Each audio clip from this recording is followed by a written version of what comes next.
Bom, estamos nós aqui hoje de novo, meninos, sobre o nosso livro de novo interdisciplinar, né? Do quinto ano, Aprender Juntos, a página é 82, a Índia Antiga. Eu vou ler o texto para vocês, desculpem-me. Eu vou ler o texto e vou explicar aqui como é que vai ser um vídeo meio longo, mas eu vou explicar aqui para vocês como é que como foi constituída a população indiana, né? Então vamos. A ocupação agrícola na Índia ocorreu há cerca de 10 mil anos, com o surgimento das aldeias às margens dos rios Indo e Ganges.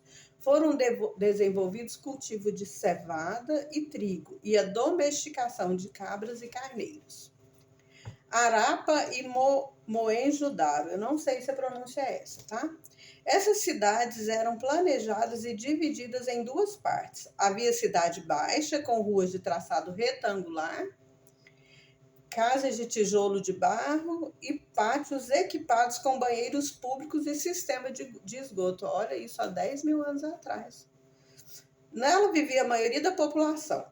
A parte alta foi construída em uma plataforma de tijolos em que ficava o centro administrativo e religioso, que era construído, protegido por muralhas.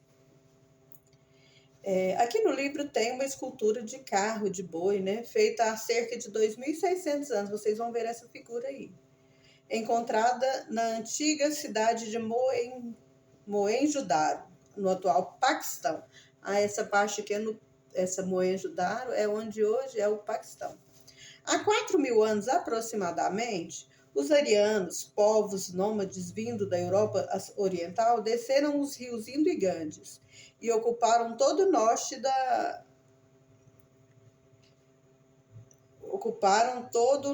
da Península Indiana. Nessa região, eles desenvolveram pequenos reinos.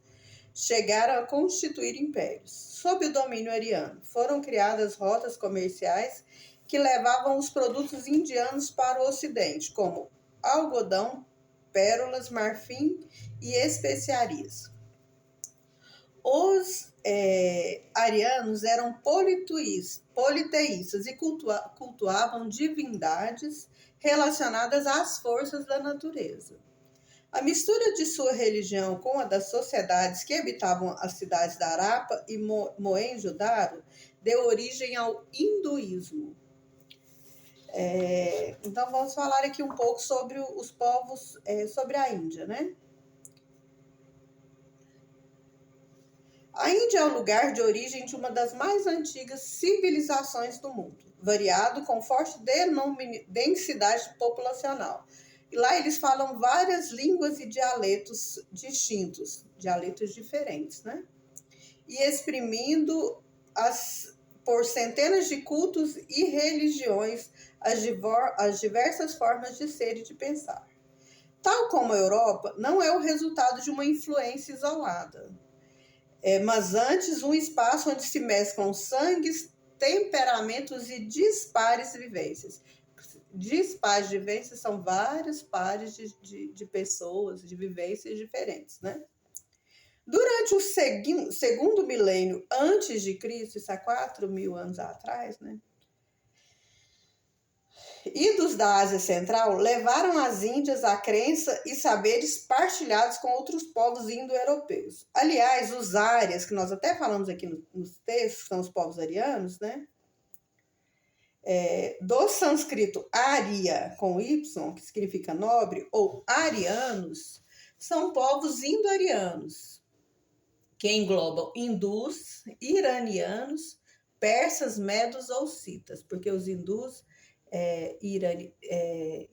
iranianos são persas, são descendentes de persas, medos ou citas. Armênios, frígios, trácios, albaneses, gregos, povos da Itália, do Báltico, eslavos, germanos e celtas, e que, portanto, apartam qualquer ideia de unidade nesta multiplicidade de povos. Vê que são vários povos de várias diferenças, né, de crenças diferentes e tal. A chegada dos arianos à Índia marcou uma nova fase cultural, pois à medida em que os seus carros avançavam para leste, foram deparando com comunidades de caçadores e agricultores. Os arianos eram muito superiores em força e poder militar aos outros povos e revelaram grande confiança, talvez fruto do panteão de deuses que adoravam. Eles adoraram vários deuses, isso dava força para eles, né? Segundo na crença deles, né? Foi essa energia que inspirou os poetas a escreverem textos como os Vedas. Na Índia, diversas eram e são as culturas e religiões. A literatura desenvolveu-se a partir de manuscritos gravados em pergaminho ou folhas de palmeira, guardadas em placas de madeiras e envoltas em tecido. Tal fez com que se tenham conservado textos do século X ou XI. Já se estudava matemática, botânica, astronomia e desde tempos imemoriais tentavam compreender os fenômenos da vida. Isso desde o início eles tentavam entender sobre isso, coisa que nós não entendemos até hoje, né? Interpretando-os de acordo com a periodicidade dos fenômenos. Se acontecia em determinada época, eles interpretavam de uma forma, se em outra época era interpretado de outra forma, né? Estudou-se a trigonometria, relacionando os fenômenos vitais do corpo humano com os do cosmos.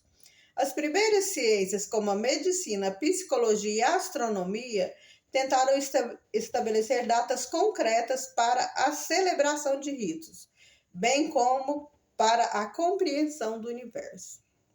Os deuses superiores são em tudo semelhantes ao ser humano, tanto no aspecto como na vida e na essência, os deuses que eles creem lá.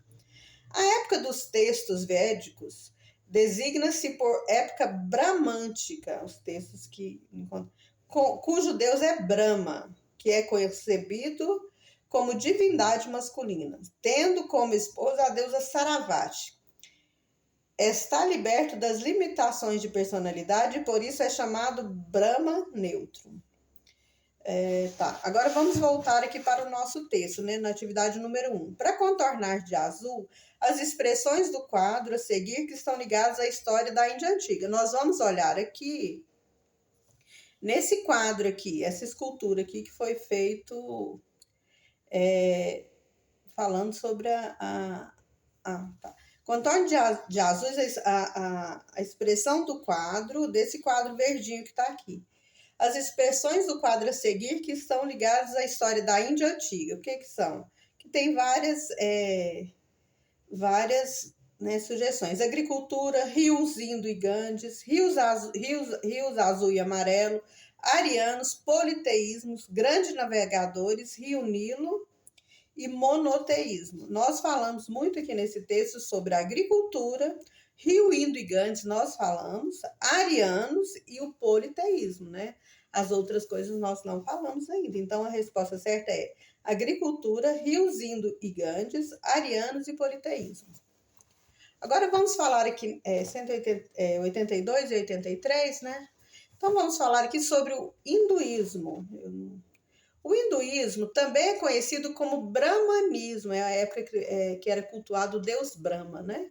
Isso ocorre porque nessa religião a divindade principal é Brahma, Deus supremo, responsável pela criação de tudo e considerado a alma do universo. Ele constitui uma trindade com Shiva, divindades são, né?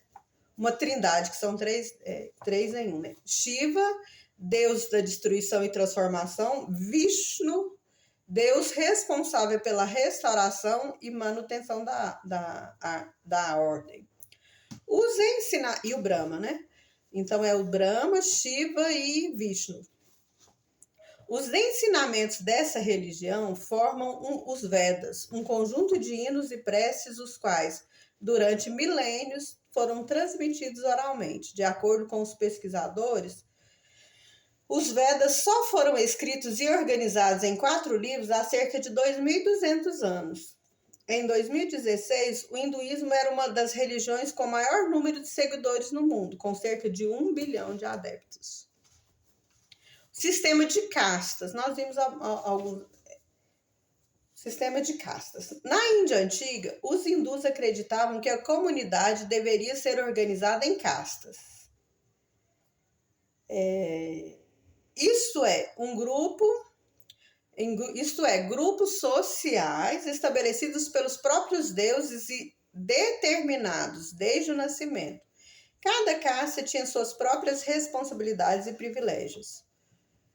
Os indivíduos que não pertenciam a nenhuma casta eram considerados Dalits. Dalits era ralé mesmo, né? Ou intocáveis, ninguém podia pegar nele, que eram considerados impuros. Eles não tinham quaisquer direitos e eram obrigados a servir os membros das castas. Observe a ilustração. Aqui na ilustração a gente tem o deus Brahma, né? E na cabeça do deus aqui, teriam os brahmanes. Eles são os sacerdotes e a casta dominante, são os mais importantes. Aí dos braços teriam saído os kshatriyas, que são os guerreiros, né? Das coxas teriam surgido os vixás, comerciantes, artesãos e agricultores. E dos pés teriam nascido os sudras, trabalhadores braçais e servos. Ainda hoje há resquícios desta organização social na Índia, mas ela vem sendo combatida por organizações que defendem a igualdade social e o fim dos preconceitos de castas. Aí aqui vem uma pergunta de resposta pessoal. Em sua opinião, o sistema de castas contribui para manter ou diminuir as desigualdades sociais? Por quê? No 2. O que eu espero que vocês entendam sobre isso aqui? Eu vou falar. Eu quero que vocês percebam, eu vou acabar falando para vocês, que o sistema de caste estabelecido pelo hinduísmo, ele favorece a permanência, não é mesmo? Ele favorece a permanência das divisões sociais na Índia atual. A justificativa sagrada, ela favorece a manutenção da tradição, que ainda é seguida por muitos indianos. Além de não permitir a mudança de casta determinada do nascimento, a mistura entre castas é proibida. Trata-se de um aspecto cultural que vem... A bateria do celular está acabando. Que vem questionado na Índia atual. De acordo com dados da Organização das Nações Unidas, ONU, em 2016... cerca de 80% da população indiana declarava-se hinduísta. O sistema de castas, contudo, foi proibido por lei na década de 50. Então, a partir na década de 1950, não tem mais sistema de castas. Mas é claro que o Brahmane vai querer que o filho se case com outro Brahmane, né? Ele pode até não declarar isso, mas é isso que é verdade.